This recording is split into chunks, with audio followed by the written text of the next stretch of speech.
Harbiy xizmatchilar va ularning oila a'zolarini qo'llab-quvvatlash, farzandlarini rag'batlantirish hamisha e'tiborda bo'lgan. Ortda qolgan haftada ham harbiylarning farzandlariga oliy ta'lim muassasalariga kirish uchun imtiyozli tavsiyanomalar topshirildi.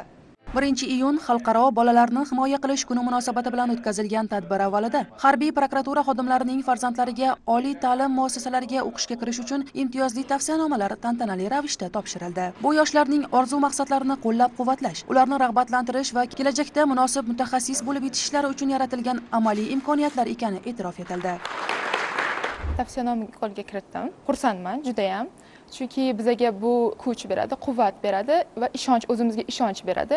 Va kelajakda men yaxshi shifokor bo'lib, yurtimizga xizmat ko'rsatmoqchiman. Bizga shunchalik imkoniyatlar berganiga prezidentimizga kattakon rahmat. Harbiy prokuratura xodimining farzandi ekanligimdan faxrlanaman. Jarayon bilan uyg'un tarzda harbiy prokuratura xodimlari o'rtasida bo'lib o'tgan shaxmat va shashka musobaqalari g'oliblari ham munosib taqdirlandi. Bellashuvlarda namoyon etilgan diqqat, tahlil va mantiqiy fikrlash qobiliyatlari ishtirokchilarning kasbiy faoliyatida ham muhim ahamiyat kasb etishi ta'kidlandi.